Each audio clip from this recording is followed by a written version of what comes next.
So early on, to many people, the internet was promised to be a place where creativity could thrive, where anybody with an idea could share their art to the world. But somewhere along the way, that promise became a trap. Platforms like TikTok, Instagram, and YouTube introduced algorithms designed to reward engagement and virality. And in doing so, this reshaped the way creators create.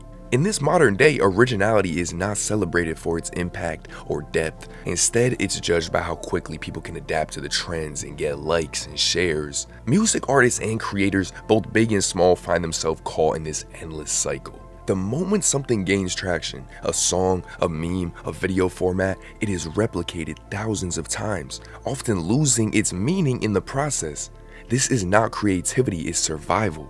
The fear of being left behind or forgotten pushes people to chase trends rather than innovate, to imitate what works rather than take a risk and try something new. The world of chasing algorithms has caused content to feel manufactured, repetitive, and stripped of the personal touch that makes an authentic expression of the soul. So without further ado, it's your boy 10 Toes, and let's understand why people think the internet killed creativity.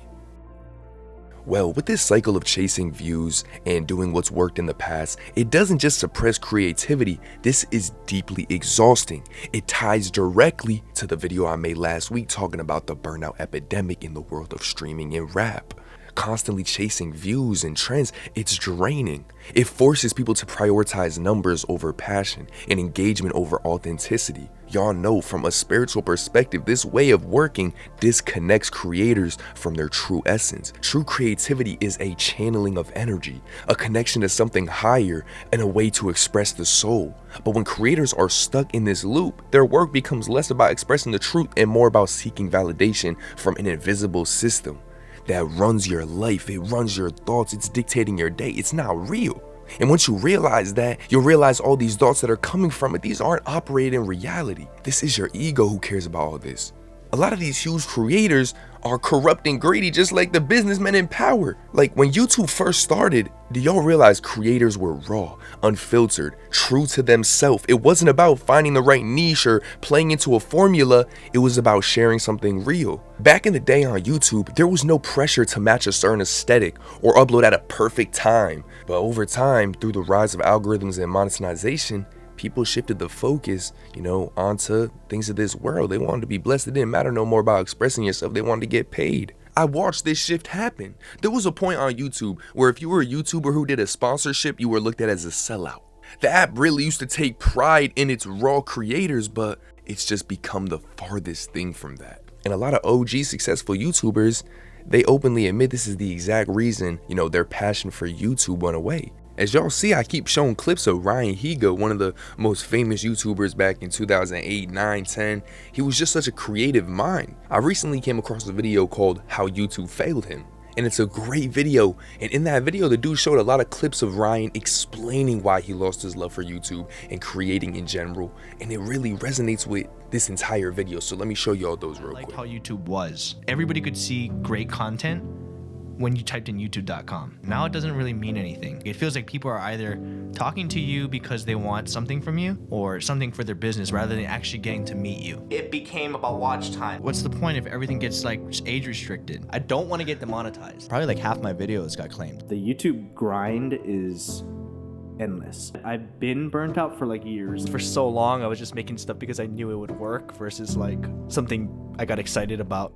Now, nothing Ryan said isn't out of the ordinary from what other YouTubers who succeeded early on, said as the app developed. Even as consumers, we've watched Instagram turn into what it is today. It used to be really an app people use freely. What is it today? I couldn't even tell you. This happens to all these big corporations with these money-hungry people running it at the top. Like I said, we even see this with music artists because how corrupt the industry is. Artists used to pour their life experiences into their work, creating sounds that were authentic to their journey.